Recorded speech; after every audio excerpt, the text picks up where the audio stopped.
Start. Super. Good afternoon, everyone, and welcome to the March 2nd Personnel Commission meeting here in the boardroom in person. Very exciting. Secretary, would you kindly call the roll? Yes, of course. Chairperson Timothy Zenner Davis is absent.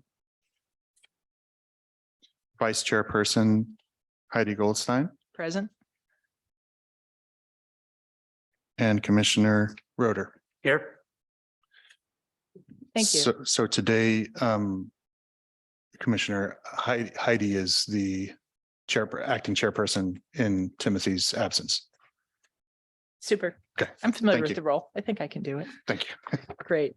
We'll start with public comment. Our public comment has a 15-minute limit, and it looks as if there are enough people here that we can comfortably fit a 3-minute comment for anybody who would like to speak. And we'll ask you to come up to this podium over here and speak. There's a mic. You should be able to turn it on.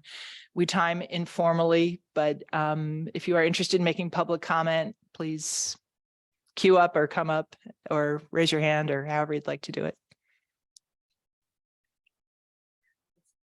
I'm going to read.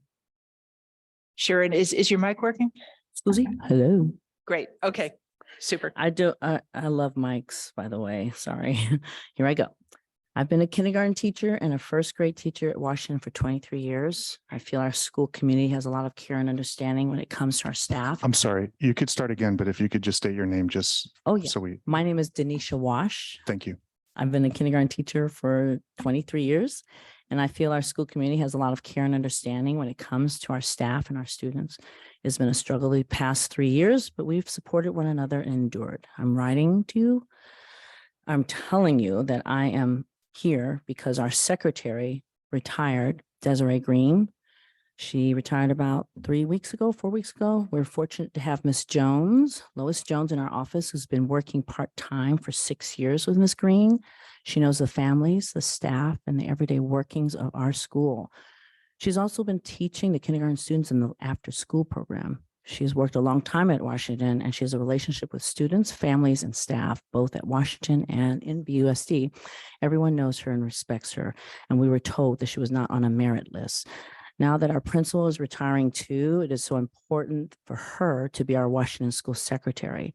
Our principal interviewed the 3 people on the merit list, but asked to have Ms. Jones as the secretary. There are teachers and parents who have expressed desire to have continuity through our transition to a new administrator. She's been given many letters of recommendation from staff and members who worked with her. Ms. Jones would be the obvious choice to take on our front office. And it is such a wonderful, hardworking person, and her merit is the work that she put in to this district. It does whatever is asked of her. So we are just asking if you could please consider Ms. Jones as our secretary. Thank you.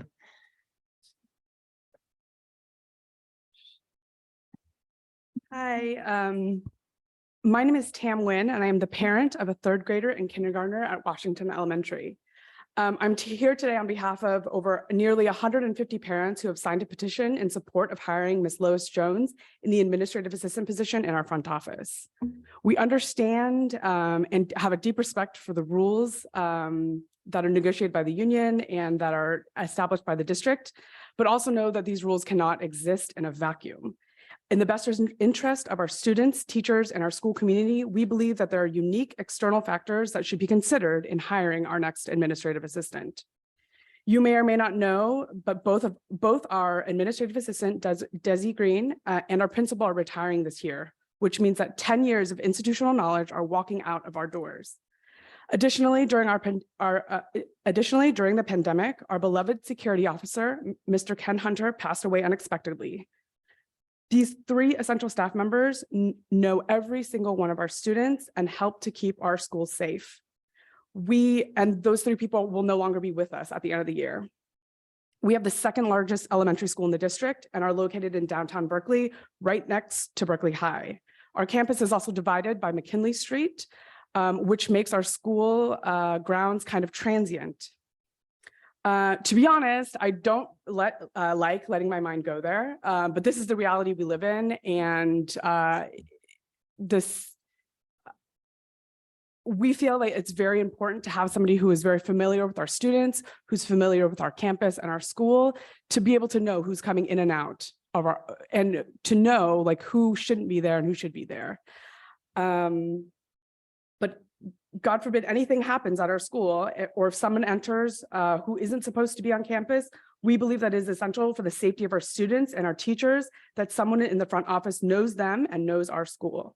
Now is the time where we can proactively help ensure the safety of our school community. Ms. Jones fits this bill and is an invaluable part of our community, and she will be an invaluable asset to help our new principal transition into their role.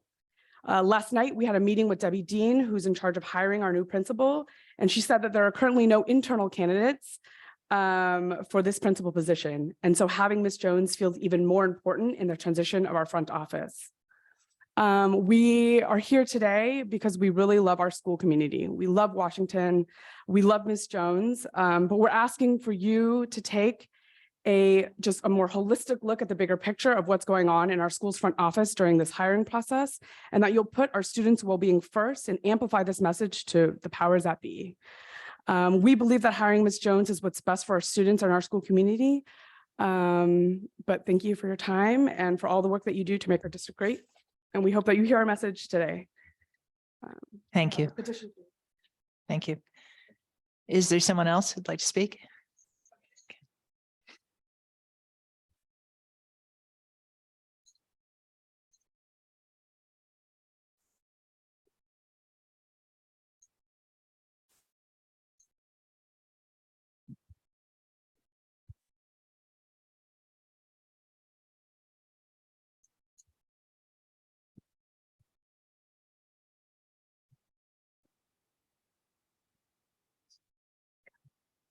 Hello, my name is Kay Kohler, and I use gender neutral pronouns.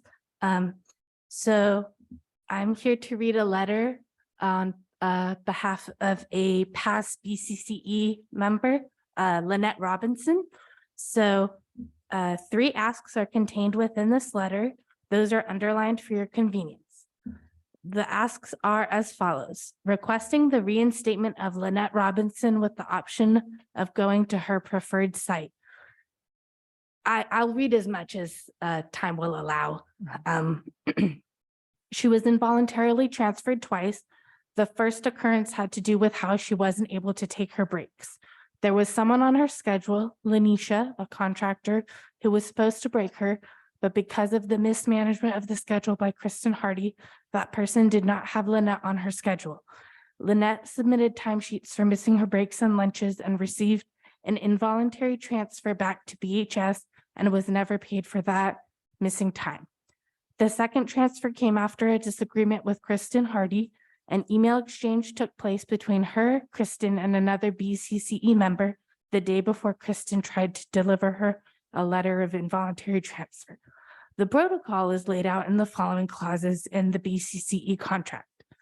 So the next step 1 is to post a vacant thing. As you can see from your letter, the specific rules and bylines of the contract are listed. And then there's a statement that that never happened. Emails were never sent by Aaron Arenas on 125, 117, 110, 1220, 1130.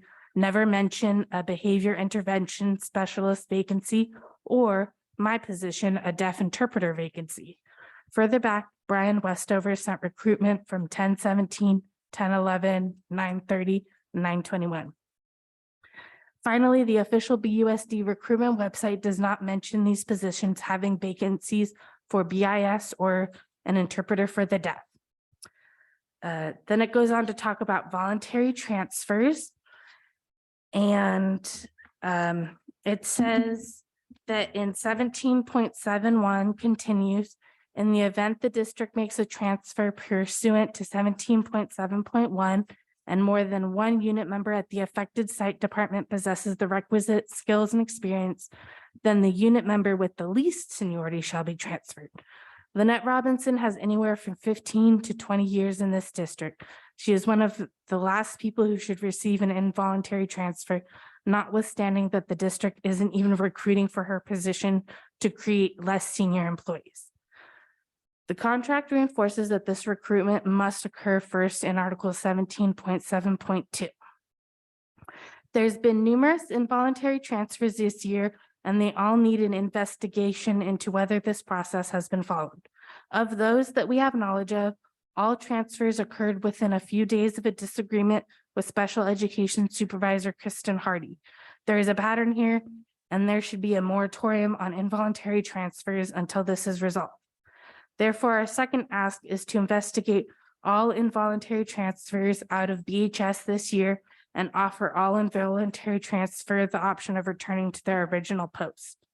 Punitive transfers are expressly forbidden in Article 17.7.6. Lack of contract protocol coupled with disagreements with staff reasonably infer punitive transfer. Had the contract been followed, the net would never have had a reason to quit. Personnel Commission Rule 50.100.2 reemployment lists states, and then y'all can read that for yourself. And then we have another rule on reinstatement that's been listed here for y'all. And then it says, as Lynette was in good standing with the district, there is no reason not to employ this rule and return her to her original post. Based on these rules, it's within the Personnel Commission's authority to return her to her job. To Okay, pivot- I'll ask you to just to wrap up. Okay.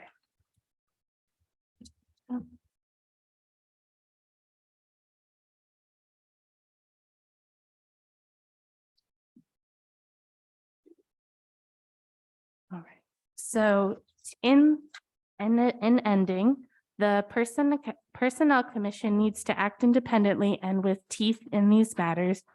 We need support and we need checks and balances for these kinds of grievances. We need the PC to check the special education administrators and protect the classified staff from further abuses of power. Otherwise, the whole special education department will suffer. I apologize that we ran out of time and I couldn't finish reading the letter, but if y'all could read it at your leisure, that would be much appreciated. Thank you. Thank you, and Thank we you. will. Is there anyone else who would like to speak at public comment? Okay, seeing, oh, I'm sorry. I'm sorry, where, who? Oh, okay, I'm sorry, I don't see him on the screen. Okay, my apologies. Mark, I believe Aaron is saying you're raising your hand, so please go ahead.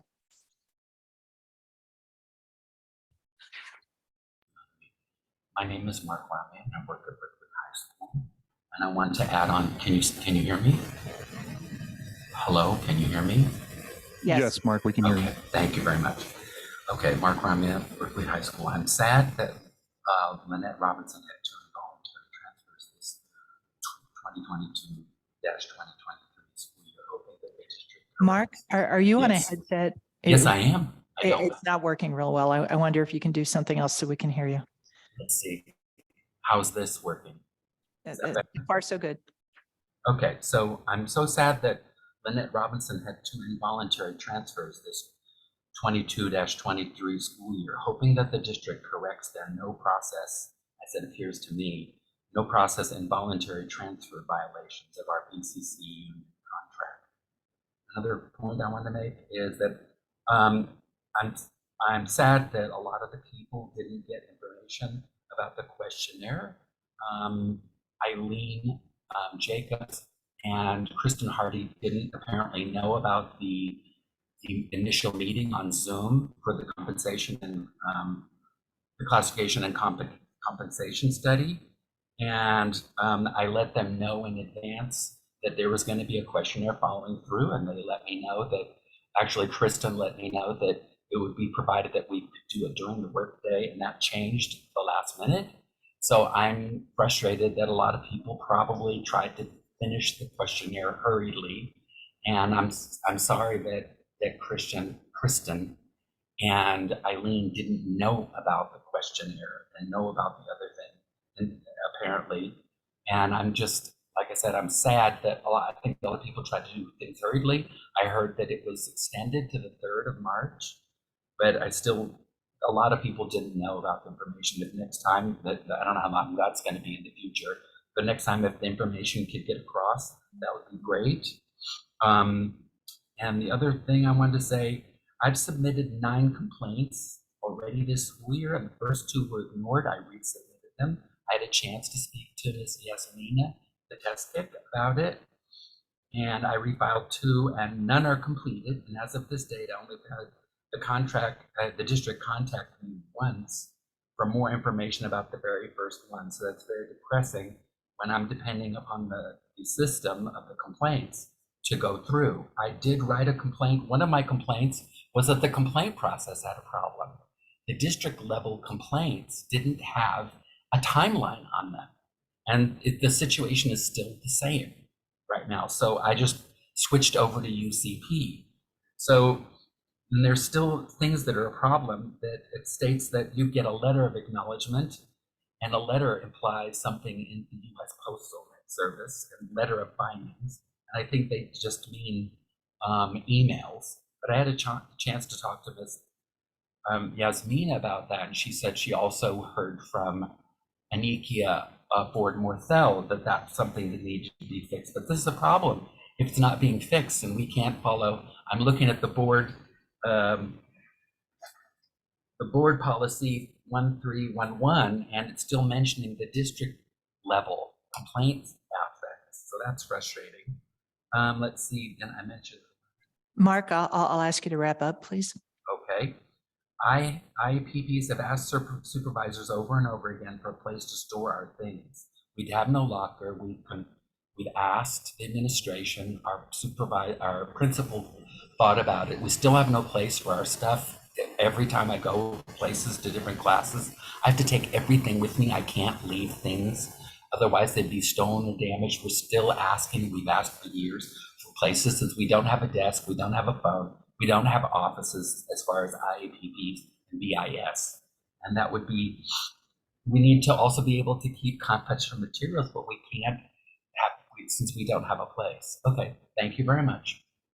Thank you. And what I'll say is, as you know, there's a second public comment session towards the end of our meeting. And if you have more to say and you would like to say it in that second public comment session, I'd encourage you to stay and go ahead and do that. All right. I think we have hit our 15. Sorry. Denise wants to speak. All right. Denise?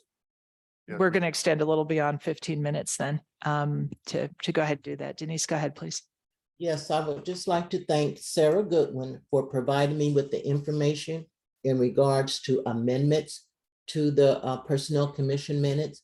She was able to send me the 2 sections where Heidi had made in correcting the minutes. I didn't see them in the regular minutes, and she showed me from the official versions that posted that the amendments had actually been made. So I would like to thank Sarah and Aaron very much. Super. Thank you. Thank you, Denise. All right. I think we'll close this public comment session and move on to our agenda item 4, which is approval and adoption of the agenda. Is there any discussion? If there is none, I'll move approval and adoption of the agenda. Okay, super. And I agree. So we'll go ahead and address the agenda as it is. So we'll move on to item 5, which is the approval of meeting minutes from our February 2nd meeting. I did not have any changes to those minutes. Nor did I. I move adoption of the minutes for February 2nd, 2023. And I concur. So those minutes are approved. Let's move on to reports. And I'm looking at a screen. I can't see who's on the Zoom. So maybe someone who can see who is on the Zoom can tell me if the union has a report. There we go. Now I see Mildred. Right. Who from the union? Jocelyn? Okay, Jocelyn's reserving for the end. All right, then shall we go ahead and skip union report for the moment?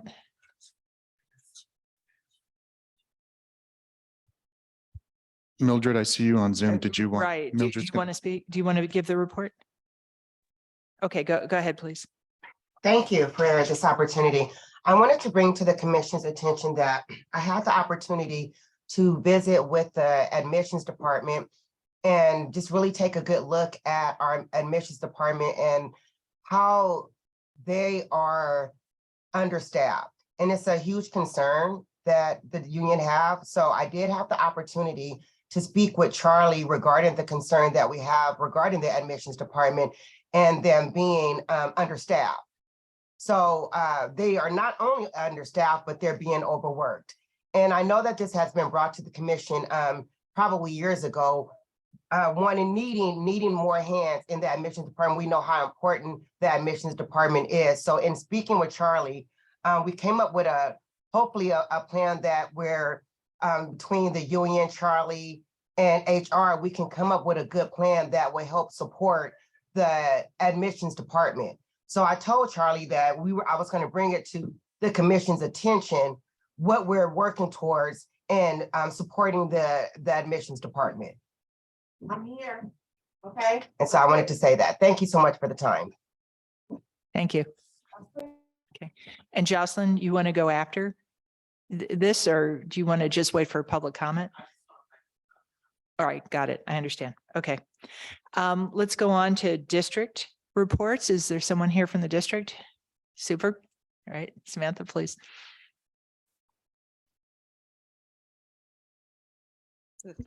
Okay. Hello. Nice to see you guys in person and meet For some sure. of you in person for the first time. So I'm Samantha Tobias Espinoza, Assistant Superintendent for HR for those watching the meeting at home. I just wanted to make comments that I really appreciate the camaraderie that's happening between the unions and the Personnel Commission and the district in terms of getting this class and comp study completed in a efficient, effective manner.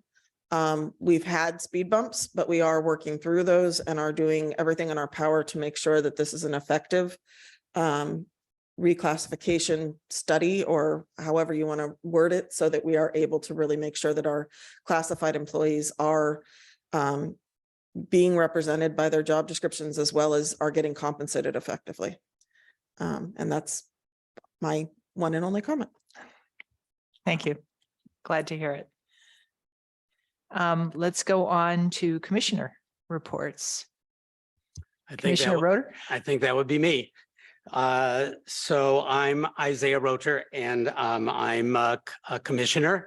And I'm very pleased to be here in person for this is my first in-person commission meeting. So that's quite an event for me. So if I seem a little bit awkward about it, that's because I am. This has been a difficult 3 years, that's for sure. And for me anyway, this is definitely my very first public event that I've been to in 3 years. So I bring to it sort of a combination of thrill and trepidation, probably mostly thrill.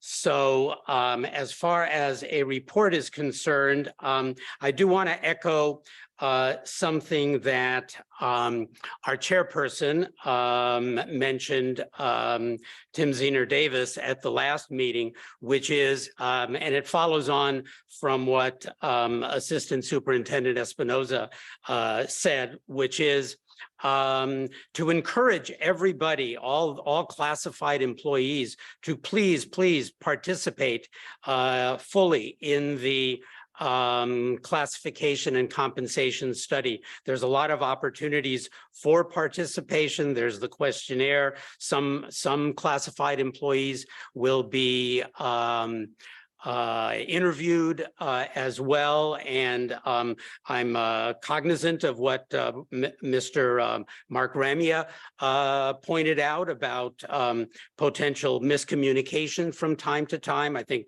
to some extent that's to be expected, but at the same time should also try to be avoided. And I know we have a steering committee that is very active. So I really want to encourage all classified employees to please participate in this study. My next comment has to do with, it's more of a question, I guess, than a comment. I was looking at the materials in the, I think it was the last Board of Education meeting. And one of the materials was the salary schedule for classified employees based upon their increase in collective bargaining. And of course, that's very important and very timely that it be produced. My question is that I assume that those dollar amounts that are listed for all the salary ranges are not including the BERA contribution. That's a question. And I'm sure since we have Jocelyn here and Samantha, one of you, if not both of you, can answer that for me. The reason that I ask is that I'm very, I want to be sure that when Erin posts the salary ranges for jobs, that it includes the BERA, because that's part of the salary. So I'll be quiet, and that's my question. Would it be okay to have It's totally fine. a Yeah, response? yeah. Thank you. If someone can answer it, please do. Yeah. All right, so yes, it includes BERA. Okay. BERA is in effect until 2032. And so, yes, the salaries that are posted do have that. We do have a background document that keeps track of what it would be without BERA. So if any commissioners wanted to see that at any point, make a request and I will make sure it's available to you. That's great. Thank you for that clarification. I appreciate it. And the last comment, I think the speakers from Washington School have left, but we did see the petition that was circulated, and no question about the abilities of Ms. Jones and her wonderful status with Washington School, and all the reasons that were given are very important too. We're not permitted to talk in great detail about something that isn't in our agenda, so I won't do that. What I would say is that our executive director, Mr. Castillo, did send a letter to some of the individuals, I think some of the parents who were concerned about Washington School, and I think he explained very, very well, very carefully what the rules are, what the collective bargaining agreements require, what the personnel rules in the education code require. So thank you very much. Thank you. I have just a few comments. First, I want to thank everyone who made it happen such that our first meeting after the end of the state of emergency is in this room and is hybrid. That's no small task. So, thanking Erin, thanking Sarah, thanking Charlie, thanking Max Eisler, who I think is at the controls, and anybody else who I don't know what they did to make this happen, but it's a real big deal. And it's nice to see it go smoothly, because I've been involved in a couple board meetings actually since this, and it's not easy. So thank you, much appreciated. John Calise. Okay. All right. And the superintendent. All right. I'm getting coaching. So thank you to all of you. It's great. And for people to participate the way they want to be able to participate is really important. So hybrid, in person, we'll find a new normal. I also want to speak a little bit about the Washington School. Between the last meeting and this meeting, I've had a couple conversations with different parents at Washington School. And I've learned some things about what the outcome is of union rules and the CBA and commission rules and our merit rules, and how sometimes we may not get the most optimal results. So as Commissioner Roeder has said, and our executive director has done, we've laid out what our rules are today, and we're beholden to them. That, this is a merit system. We're obliged to follow these rules. But I think we've also learned a few things that may help us make some decisions about how we change the rules in the future so that we are better able to accommodate and value things like site knowledge, things like longevity in a role in a way that maybe we don't do today. So this is a thing for the future. I would ask that on the union side, they also consider similarly this, because the Washington School example is actually two different union members who are competing for the same role. And it's a tough things to balance. And we, again, want to try to get the very best possible outcome that we can. So it is a partnership and a collaboration to go ahead and do that. So those are my comments, and I will now hand it over to our executive director. Thank you, Heidi. I also want to thank my staff. They were just amazing to try to get this done. The district was very, very helpful as well. And, it's a big deal to be meeting in person. And a lot of work went into making it happen. So I'm also very appreciative and thank you. So I always start off with our exams. We had 137 exams. There were no performance exams last month, but we had 44 oral, 5 training and experience, and 88 written exams. Again, another stellar month. And for new hires, we had 6 new hires, 2 of which I'd like to point out were IA SPED, which is a big deal. I think that it's important to mention that part of a lot of the information that is going out, we don't control. And I have a great opportunity next week to meet, to present at the board meeting. So that's going to happen. I just found that out today. Superintendent asked me to present. So I'll be presenting at the board, and we'll be presenting the merit system and what we do, which is obviously very important so that folks understand our role. And what I learned through this whole process is that our parents, unsurprisingly, are very committed to our kids. I don't think Washington is alone in that. But I also think that there's a vacuum of exposure and information on our part. They're really only getting the perspective of, and unfortunately in this case, the perspective was somewhat limited because from their perspective, they have Lois Jones, who they think is wonderful, and I know she is, with very little knowledge of what the merit rules are. And then, we have a response that is,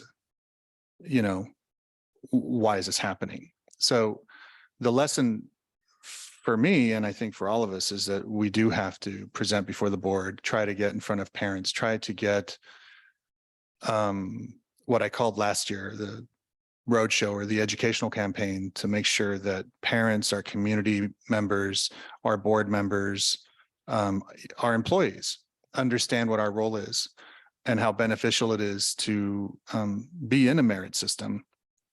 So I'm looking forward to having that conversation. I also did learn that I do have to work closer with the principals, because I think that the perspective in this case was very one-sided, unfortunately. So we were in a position of reacting as opposed to being engaged in the conversation from the beginning. So I have been going out to the sites directly. I have been talking to principals. I did not get to talk to the principal at Washington before this happened, but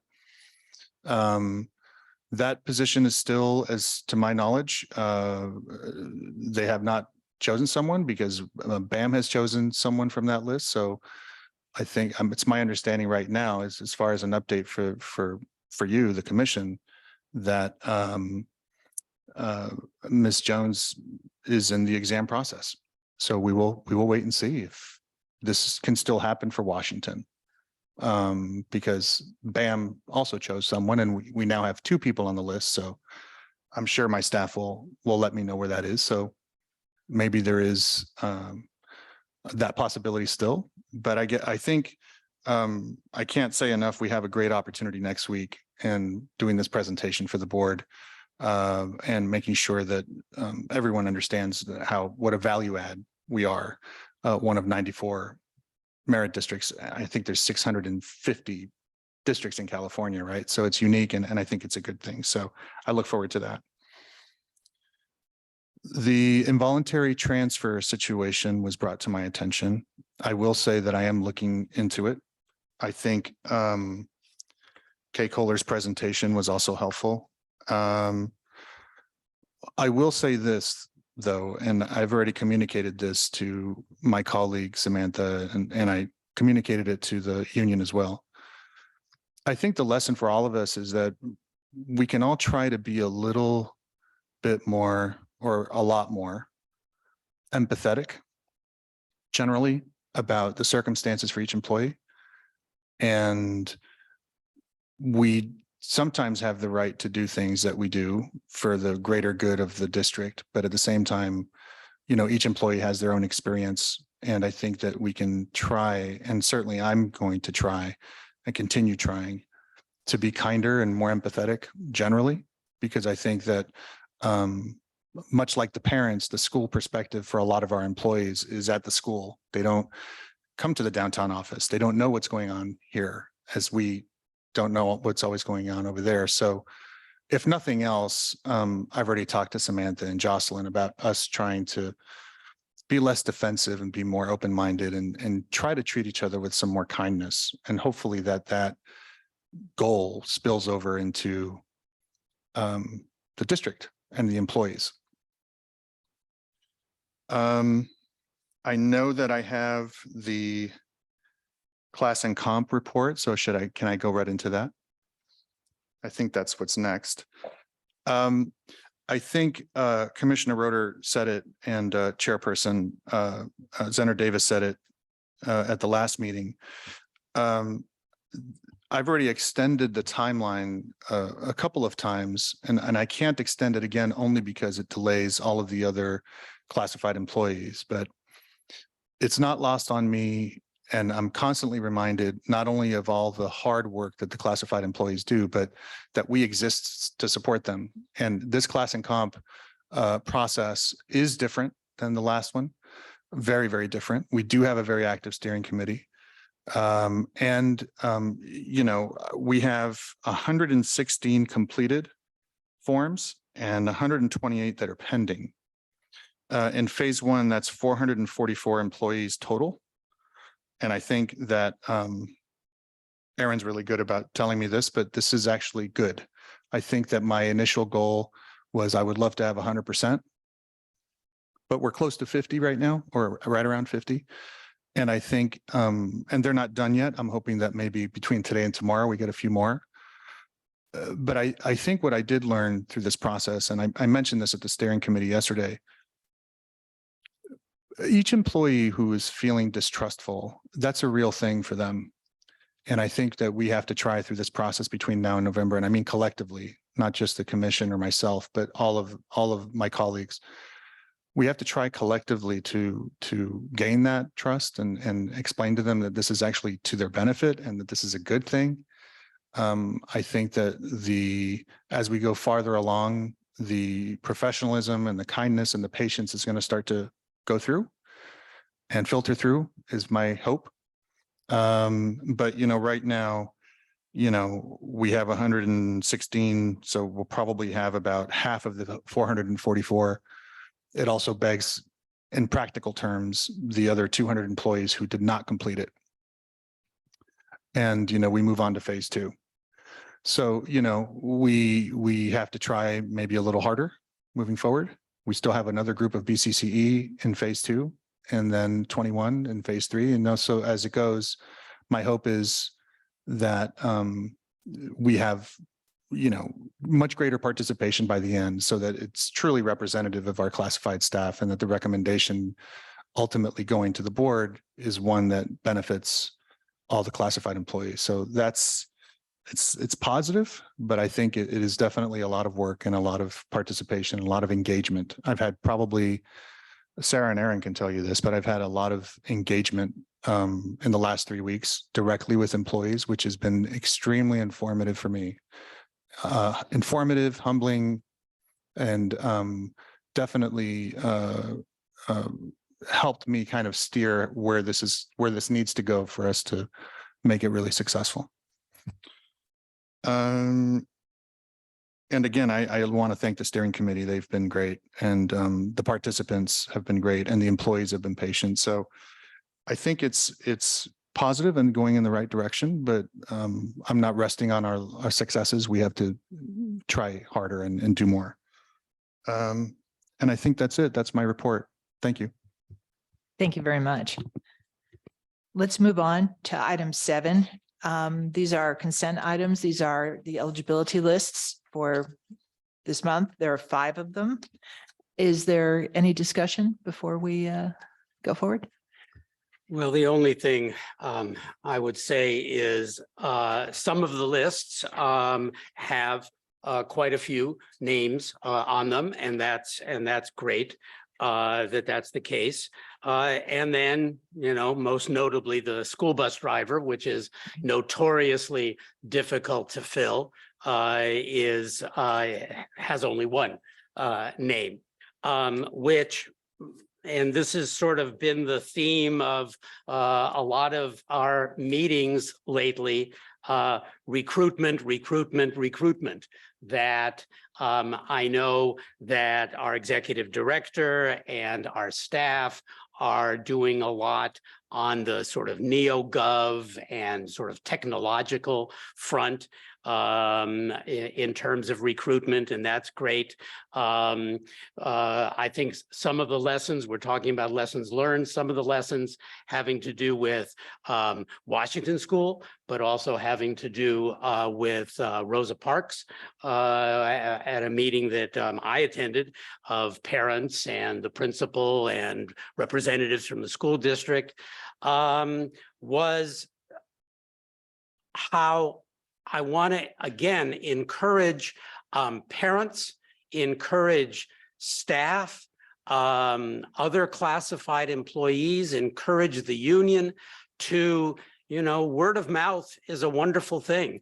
And when there are positions that are available, I think we're finding out from time to time that people don't know that there's an opportunity. Maybe there's a promotional opportunity, or just that there's going to be an exam given, and someone has the ability to apply for that. And so it would be great if our communication could just focus, and I think it requires everybody's participation to get more people interested in applying for open positions and knowing about open positions when they occur. And this is, it sort of starts with the principals and goes on from there. But as far as these lists are concerned, they look good to me. I don't have any changes to suggest. Great. All right. Thank you. Do I have a motion? Yes, I'll move approval of the consent items. Great. And I agree. So our 5 eligibility lists are approved. We'll move on to item 8. We have 3 conference items today. So Secretary, I'll ask you to walk us through 8A, which is for Ms. Custer. Thank you, Vice Chair.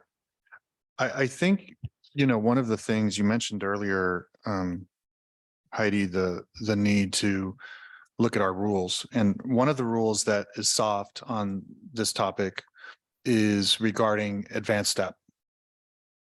Now, you may know that, you may remember that once before I have looked at a promotive opportunity and looked at that as possibly a new hire, possibly not. So one of the things that is somewhat ambiguous right now is what is a new hire?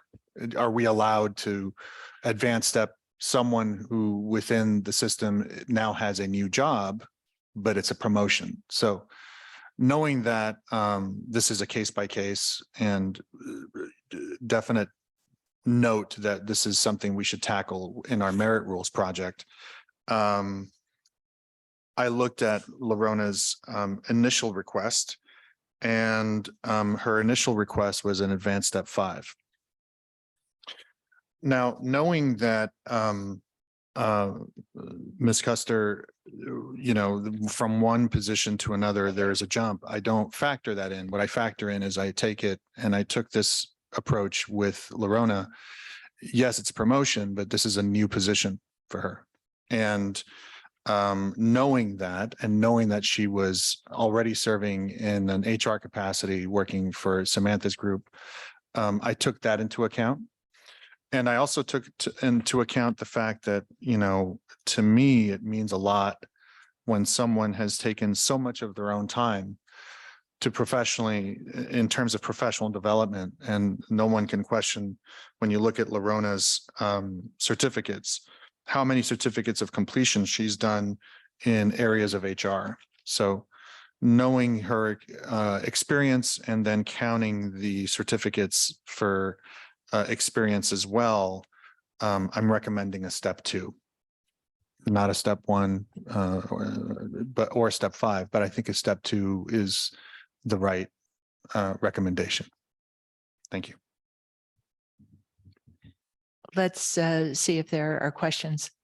Well, one question is, do we know, we can't see the participants on Zoom, whether Larona is here on Zoom and wants to address the commission? She's not. Okay. Well, I agree with everything that our executive director said. You know, it seemed to me that our rules were adequate so that a new hire could be considered a promotion, that they are that new hire, that promotional employee, promoted employee is newly hired into the position that they're taking. So I don't think that I agree that it requires some clarification, and when we get to that point in our merit discussion, merit rules discussion, it would be great to hear from the union, from the district, from anyone else about their views on whether a promotional employee should be entitled to, if warranted, get a step increase. But I think under our current rules, it's permissible. So that's one thing. And then otherwise, yeah, I agree. I would concur with our executive director. All right, thank you. I think my question is, as you did your eval to try to understand step 5 request, step 2 placement, and clearly you have a background in HR. Can you just tell us a little more about how you came to that recommendation? No, of course. So I frankly didn't find that the office management role was fleshed out enough to demonstrate that there was enough human resources there, or at least the human resources that is needed in the school district. So because that was somewhat ambiguous to me, I wanted to just go with what was more concrete. And I know Larona's work firsthand because I've worked with her directly, and I know the roles that she was accomplishing in HR. That combined with I had no idea that she had so much professional development, or she had dedicated so much of her own time to her own professional growth. So those are the 2 factors that that were part of that informed my decision or my recommendation. But yeah, the office manager role, I didn't feel was to me sufficient for those extra 3 steps. Got it. And what I am checking here also is as we look at criteria for additional step placement, typically what we look at is relevant experience, right? You know, and how many years or what types or what depth of relevant experience we're looking at. So thank you. I appreciate your. Do I have a motion on this? Yes, one? I move that we concur with our executive director's recommendation and place Ms. Custer at step 2. I'm sorry, Commissioner Roeder. Aaron says that there's a comment from Mildred.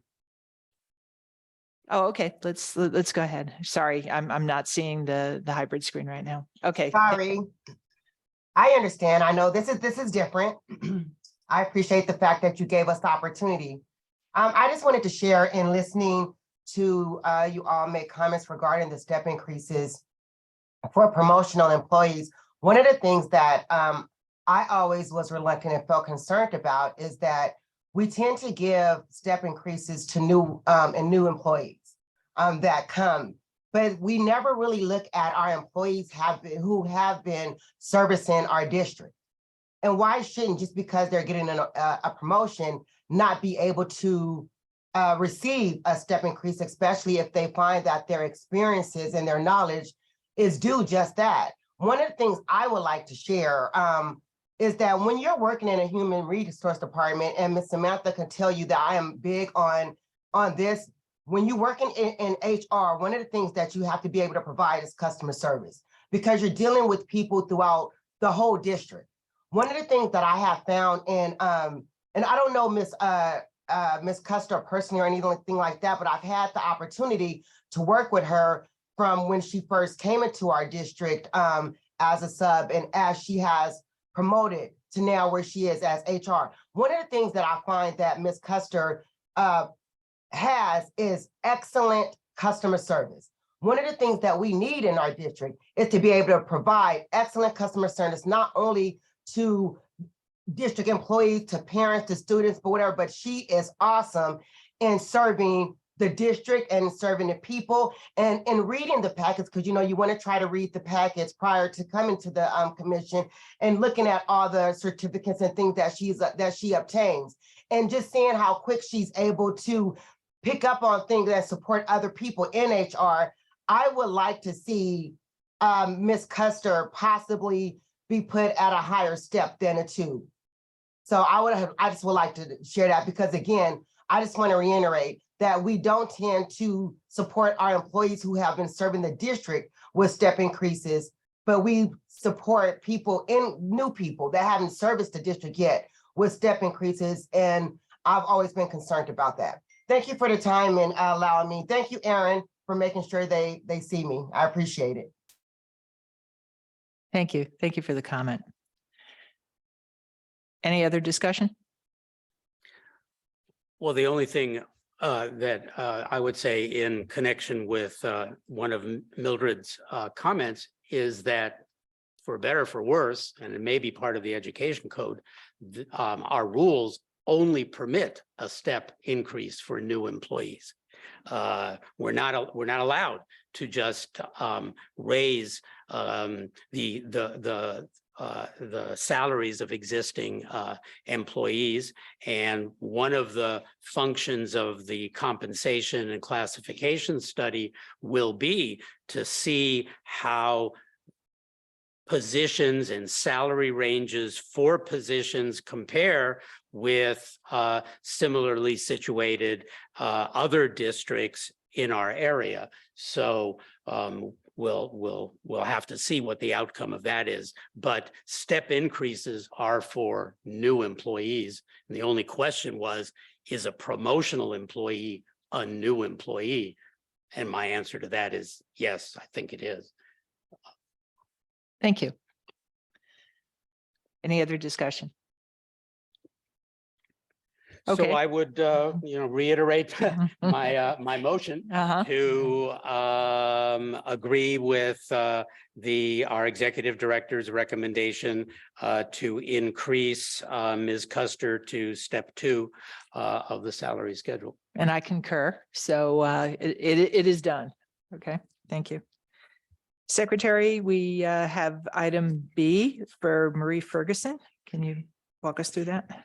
Yes, I tried to keep this very straightforward. I will only add that everything in this background information is true.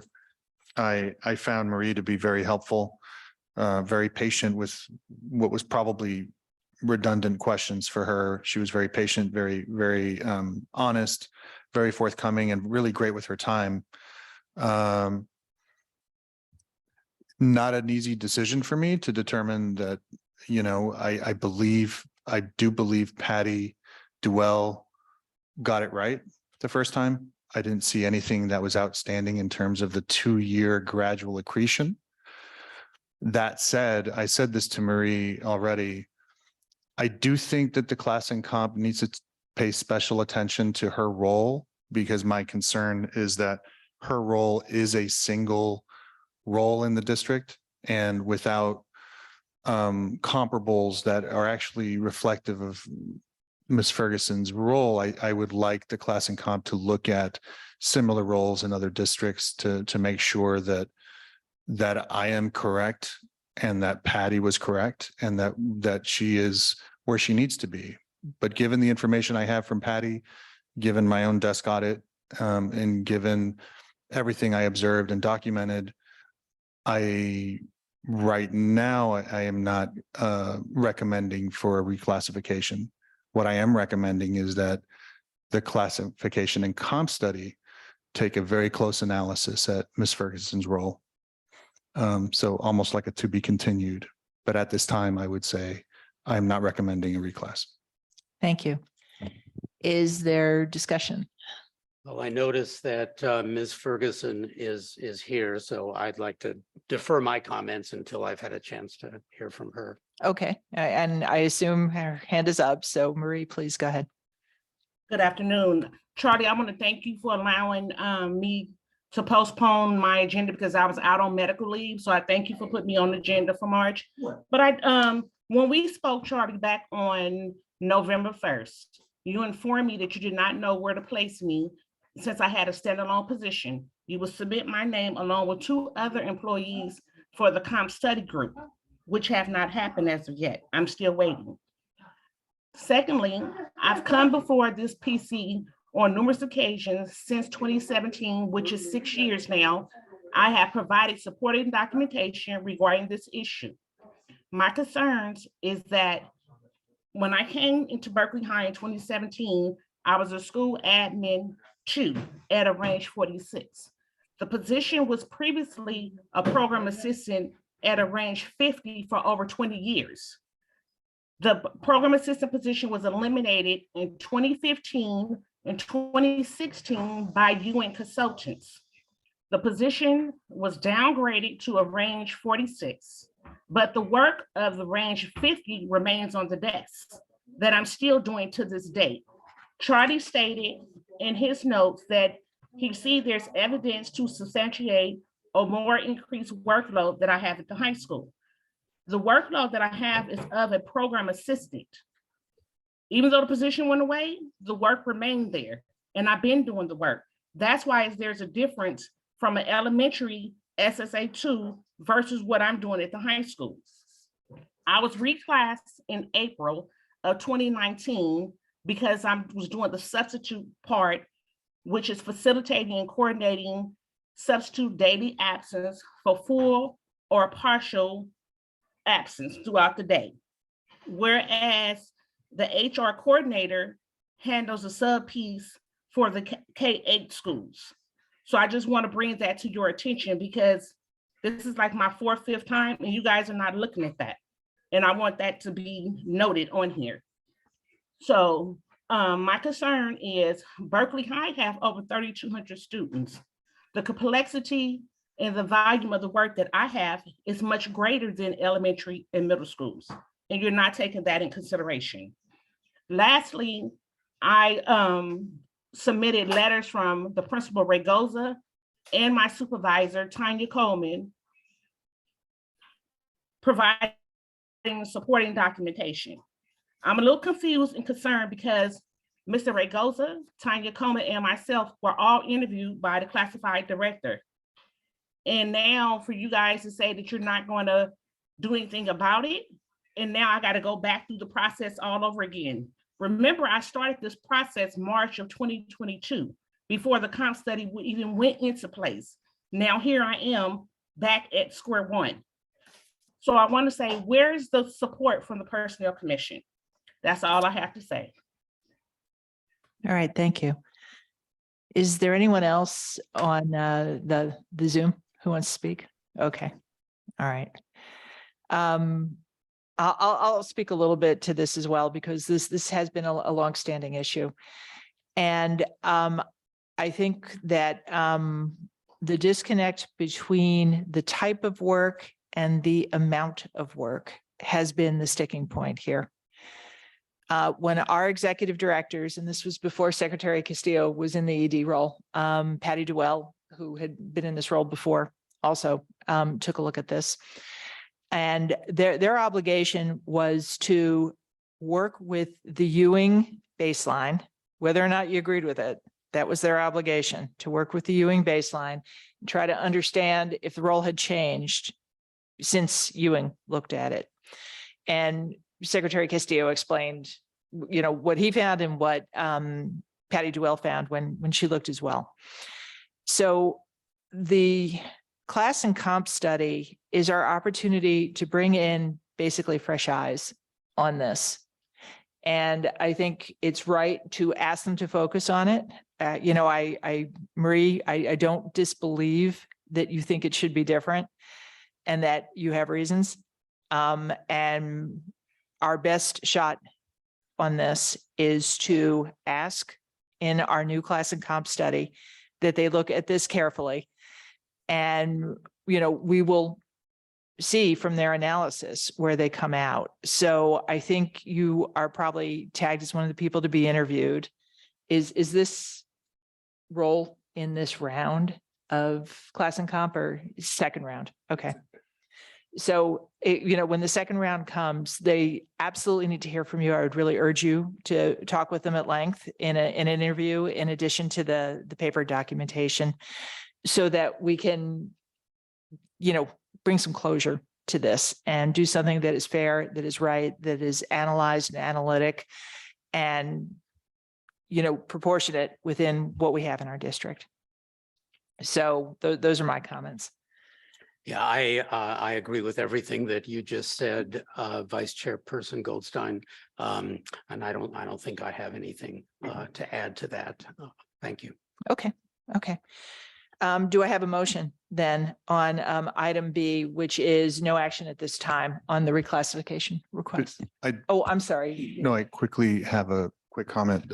So she is phase one and she did complete her forms. So I think she is going to be interviewed as Got part it. of phase one. Okay, thank you. That's what Sarah just corrected me. And Erin, is there more?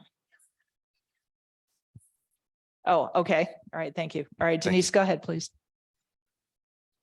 Yes, I would like to say that we talk about employees trusting the Personnel Commission and believing and encouraging them to participate, let's say in this questionnaire.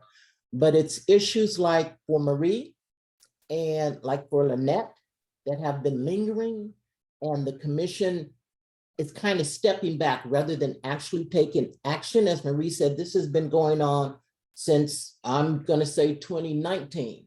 I don't know if you were there, Heidi. I think so. I think you've had a chance to speak with Marie, and you guys have seen the packet that she has submitted, and her supervisors are in support. So with this classification study, I had asked the question in the steering committee, how is it decided who is right and who is wrong? If an employee is saying, well, I'm doing the work, and a supervisor is saying, I'm not, whose side is going to be taken? In Marie's case, it's Marie and her supervisors, previous and past, that have said she is doing the work. So it seems like to brush this off to the compensation classification questionnaire that's going to take another year is unfair. And that's why employees do not believe in the commission. And no matter how much we may encourage employees to do the questionnaire and other requests made by the commission, their answer is why? Nothing's going to happen anyway. Thank you. If I may take a moment to respond. The merit system is a carefully drawn out system with standards and requirements. And it's a little different than a system that works by popular acclaim. And there has been a pattern for a long time at Berkeley Unified where, I would say it's, it spans all classes, it spans all roles, of a desire to work around the system and to, gather popular opinion to say, yeah, we should do this. And there is a shared accountability here with respect to what the merit system is. The merit system exists because your union voted it in. And if your union doesn't like it, your union can vote it out. I'm not suggesting it's a good idea. The merit system, the reason I think a union likes the merit system is it is a standard process. It has predictability. It's not perfect, okay? But it's also not a popular acclaim system. So while we will explain the standards that we use, the rules that we use, and why we make the decisions that we make, whether or not you choose to listen, whether or not you choose to take offense at the fact that we adhere to the system versus a system of popular acclaim is on you. I would think it's a mistake to not participate in the current class and comp study. And I am not mitigating that there might have been things that went on during Ewing that weren't right. It wasn't on our watch. I think very few of us here were there for that, but I've heard the stories and I've seen the results. And it's why since Ewing, we have had a steady stream of reclasses. And we understand that because we think Ewing didn't do some things right. And that's how we've fixed it over time. But I really want to emphasize shared accountability here. Okay, the system is the system. It is here at the pleasure of the union. And if you've told us you want the system, that's the system we're going to use. Is there any further discussion? Aaron, go ahead. Who did? Mark. Okay, Mark, go ahead, please. I just wanted to share, this is Mark Wyoming, Berkeley High School. I wanted to share my point of view from what I've seen Marie do over the years and that she's been at Berkeley High School. I've noticed that a lot of people over time come to her for incredible amounts of information.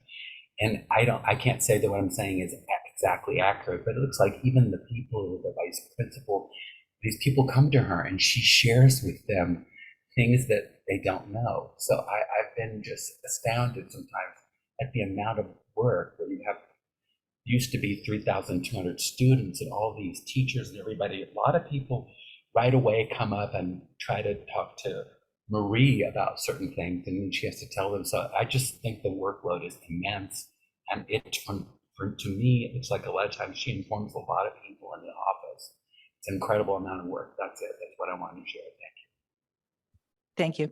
Thank you. Any more discussion? I realize I have to look three places. I have to look to my left, I have to look to my right, and I have to look at the screen. Okay, no more discussion. Do I have a motion on this one? I'll motion. Okay, I get to motion. I'll motion that I agree with the recommendation that we take no action at this time. And I agree. Okay, so done. Secretary, one last one, 8C. This one for Tiffany Sutherland.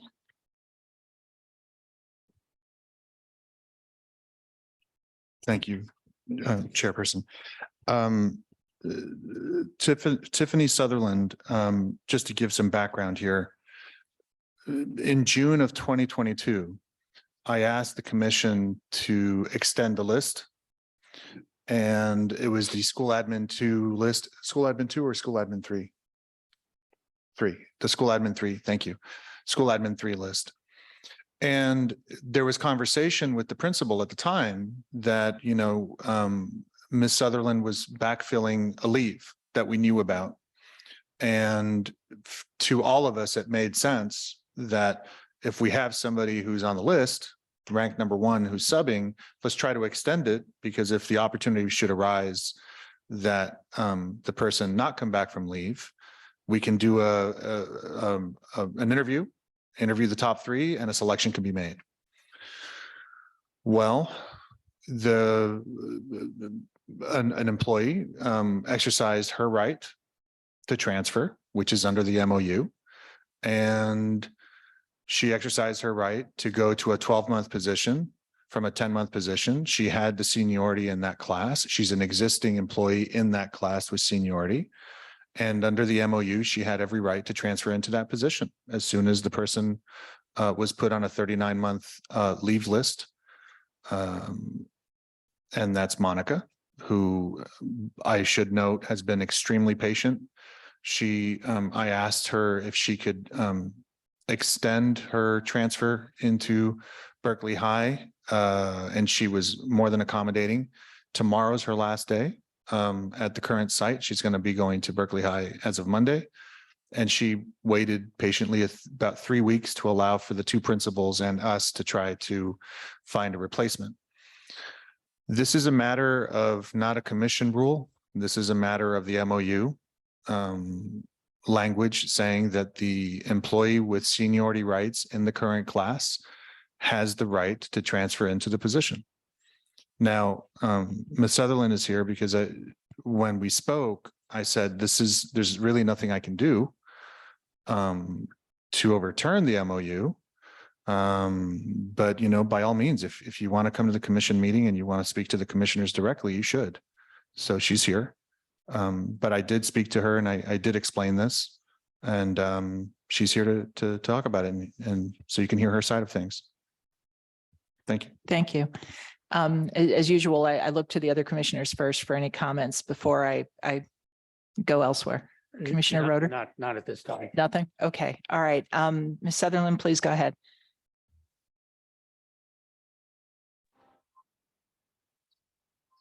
Hello, everyone. Thank you for this opportunity. Can you guys hear me okay? Yes. Okay, We hear you. just making We hear sure. Okay, just making sure. I'm sure that you guys have read my statement that I did make about even my history with Berkeley High and how long I've been here itself. I've been in Berkeley High, since 2004. I'm vested in Berkeley High. I'm not just a student records assistant. I'm also the Berkeley High School cheer coach. I'm the assistant athletic director. I have a mentoring program at Berkeley High. I'm literally vested in Berkeley High. So when I was asked to go ahead and sub in this position, of course, I wanted to take the opportunity because, it advances me in the skills that I've already been working in and doing for so many years. I now get the opportunity to go ahead and work in that particular role. Long story short, as I stated in my statement, I understand what the union has in their union rules. I understand what the commission rules are. I've read them in depth. I've gone to other people to try and make sure that I'm understanding what is written. And like I stated in my statement, I'm not asking to have the right over the position because I've been in it for 2 years. I just feel like, and even if you look at what's happening at Washington, I feel that the union and the commission need to come together and reevaluate exactly what's written, because it's not, to me, as a BUSD employee that's been here for over 18 years, it doesn't look like it's helping us to be promoted all the time. I love the fact that we have a vacancy and transfer opportunity. I do. But I also feel like if there are people that are directly on your site that have the skill set and the ability to be able to work in the position, I feel like they should also be considered. Not that it's just an automatic thing where that because they are already in that classification, they have this job title and they apply for a transfer, they automatically get it. I'm not saying that you look outside of BUSD, stay within BUSD. But when there is somebody that's on your site, even looking at Washington and even listening to the statements that they made even earlier, it basically confirms what I'm saying and how I'm feeling as a BUSD employee who is working on the promotion track. I've gone from being a clerical 3 part-time to being a clerical 3 full-time to being an admin 1, student records assistant, have different variety of positions within Berkeley High, and including now the school admin assistant 3 for the past 2 years. It's not like I was just sitting there for a couple of months, whereas I thought that I would be for 5 months, but I sat there for 2 years and I did the job in excellence to me. Now, other admin, they feel the same way. Counselors feel the same way. Teachers feel the same way. My office staff that I manage, they feel the same way, but there's nothing that can be done about it. So that's why I'm coming to today, just to say, you know, can it be something that you guys actually look into so that it doesn't discourage us BUSD employees that want to go through the promotion track to be promoted. Thank you. Thank you. Commissioner Roeder, do you have a comment? I do. I did read Ms. Sutherland's statement carefully, and I thought it was tremendously cogent, tremendously well written, and explained as she has done just now, explained her position and why she feels she would be best suited for this job. My understanding, frankly, I'll just read one sentence, which I think is really important. That from Ms. Sutherland's statement, she says, "I feel the union and the Personnel Commission should look into carefully considering each open position case by case based on the needs of the site and possible promotional opportunities within the site that is in need of the position being filled." That's a very strong argument and a very understandable point of view. And as I read the previous collective bargaining language compared to the current collective bargaining language, it's at least seemed plausible to me that under the prior language, there was some discretion. There was some ability to take into consideration the needs of the site, to look at experience, and all of the things that Ms. Sutherland points out. My reading of the new collective bargaining language, which has been adopted by all sides, is that that discretion has been removed and that it is now an automatic thing, that if there's someone in the same classification at a different site, for example, we don't look to qualifications and experience and all the rest of it, and even the needs of the site. We look to seniority and seniority only. So I guess my only question is, and I don't want to put Jocelyn on the spot because that's not fair, but is I don't know that there is any room for doing the kind of case by case analysis that Ms. Sutherland is proposing. And I can understand from the union standpoint why they have negotiated this kind of pretty much automatic language, because having discretion also potentially anyway can lead to abuse and can lead to favoritism and that sort of thing, which is an equal problem. So we're dealing with two different sets of concerns and priorities. And I think the union and the district have negotiated on a more automatic process. So that's my comment on this. I have one other question. And I'm not asking you, Charlie, or anybody to divulge any kind of confidential information or anything of that nature, but I am curious in general as to basically what took so long. Why, if it started out as a 5-month potential leave, how did that turn into 2 years? That's a leave question. I think that it was it's my understanding from HR that every possible leave was exhausted. And now the employee was put on the 39-month exhaustion leave. I see. So we, obviously no one could have controlled that. The employee was entitled to take all these leave entitlements and they did. And that's why it took so long. Okay. Thank you. Are there other comments? Other discussion? Aaron, anything on the? So maybe I'll just add a comment or two to this as well. Tiffany, you described it really well. You nailed it.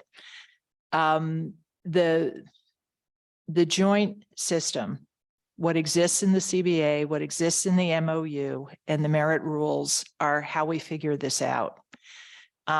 I've learned from the Washington school example that sometimes those criteria don't give us an outcome that, not that it gives us a poor outcome, but it doesn't necessarily give us the best outcome. So I think the task that sits before us it's not a quick one. Re-examining what the CBA says, and your particular example is interesting, because also negotiated in the CBA is the cadence and sequence of leaves that an employee can string together, to be out of the office for 40 months, however long it was. Okay. And when somebody's gone that long, whoever's sitting in that seat sort of becomes the go-to, and I appreciate that. So it's a complicated combination of things. What I'll say is I'm committed to trying to re-examine some of this, at least from the merit side, what we can do on our rules to build in some nuance here. And I hope we can talk some more with the union about, their ability to do this. And clearly they are talking to you as members about why they may or may not, choose to do that, your officers at the union. But the events, I would say, just of, this first quarter of 2023 have shown me that we can probably layer on some more nuanced and creative approaches, and we should. So any more comments? Looking to the left, looking to the right? Nothing on the, okay. Do I have a motion on item 8C? I don't know if there's really a motion to be made here. Yeah, it's, we are, maybe what I'm summarizing is the MOU is the guiding set of requirements here, and the MOU will be enforced. The reason I made it an action item was just that. If we are enforcing the MOU rules, which is what we are doing, then that in itself is the action. I think when there's discussion items in the past, we have sometimes recommended an action. So I wanted to treat this one as not leave the employee lingering, but rather share our opinion on what we can or cannot do as a body, which is why I made it an action item so that Ms. Sutherland leaves. She may leave disappointed, but she's not leaving with ambiguity. She has an answer from us. Thank you. All right, got it. Moving on to item 9. This is a discussion item about the 23-24 Personnel Commission meeting dates. So Secretary, would you talk to us about that, please? Yes, so in terms of meeting space, at this time of year, we usually keep the date and just, try to keep the first Thursday of every month.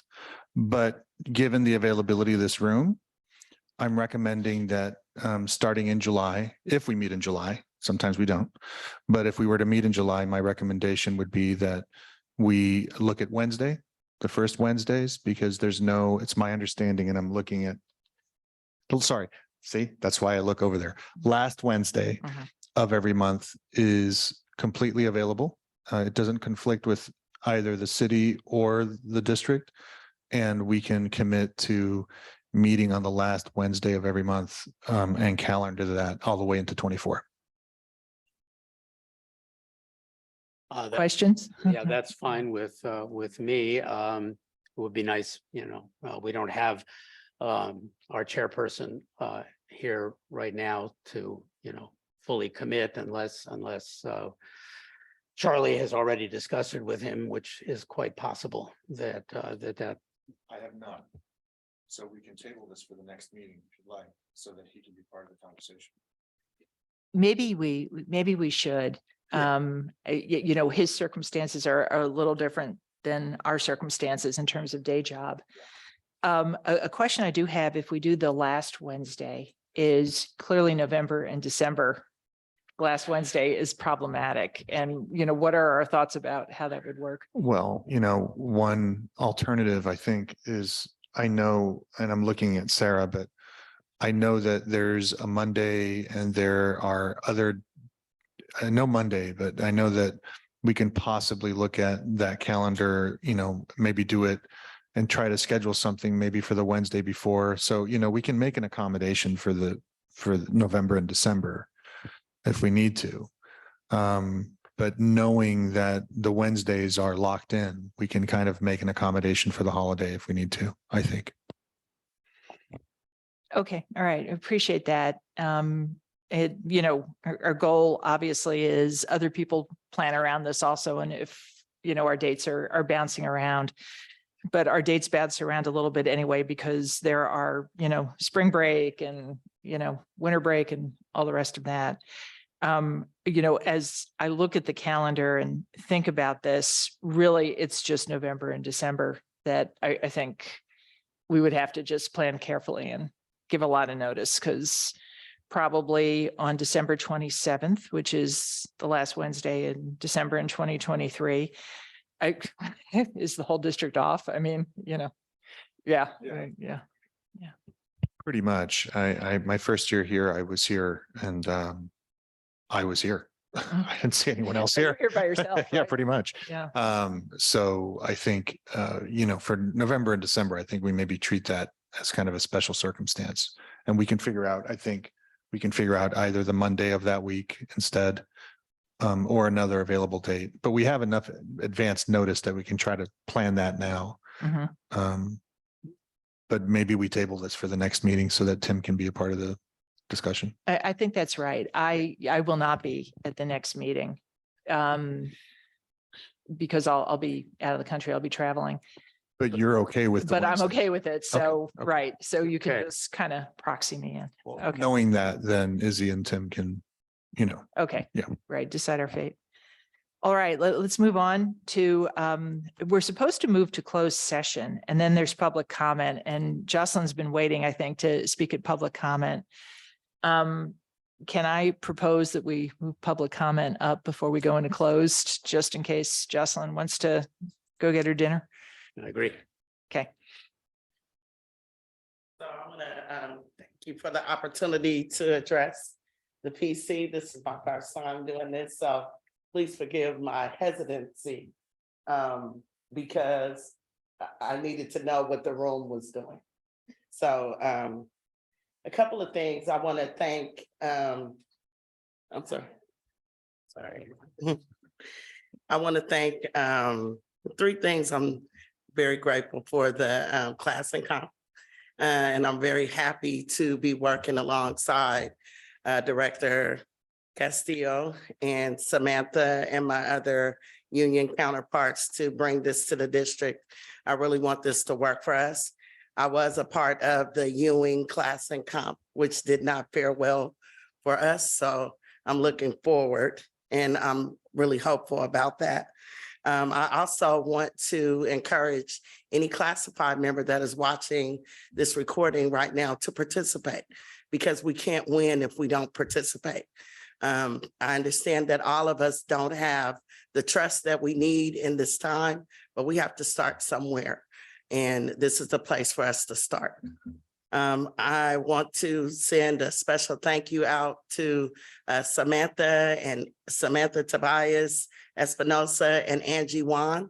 We were able to sign an MOU for the IAs and the ITs and some of the EDP coordinators to participate in Super Science Saturday, which we're bringing back to the district. I also want to thank the superintendent for helping us get that MOU signed quickly.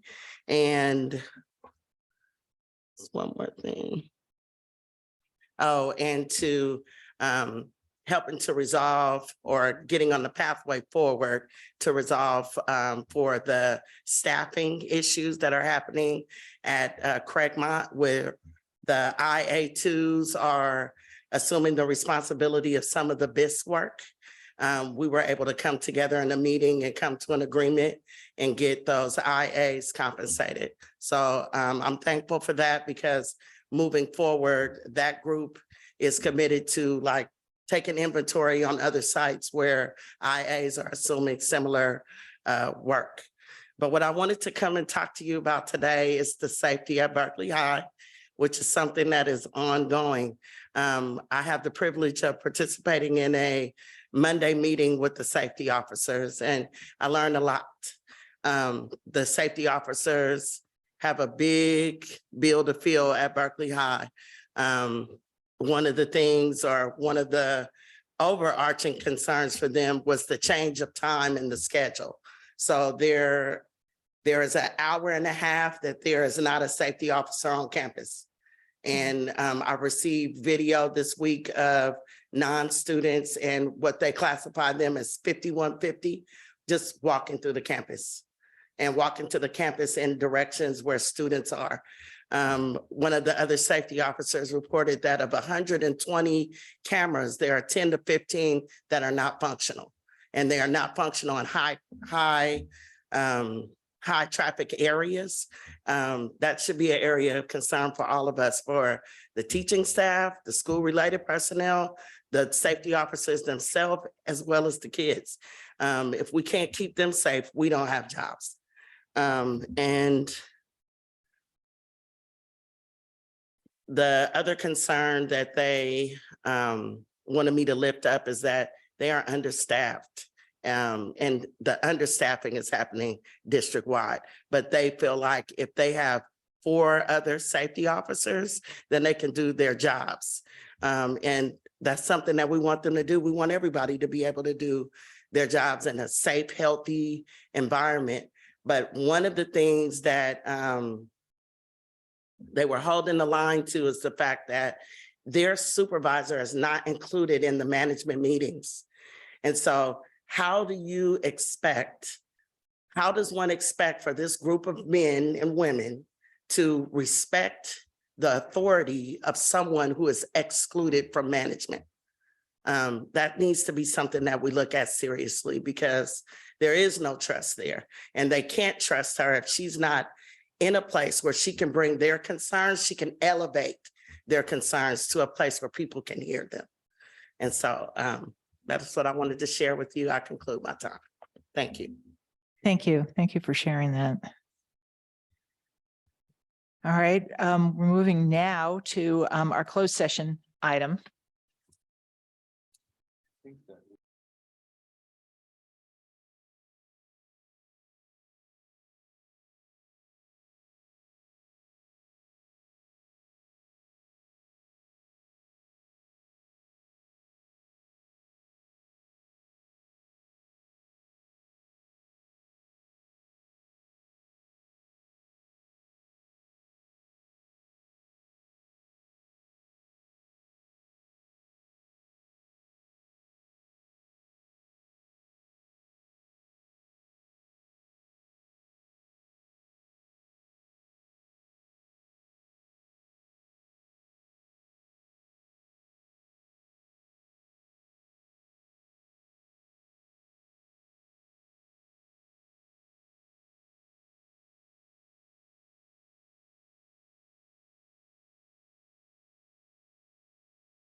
and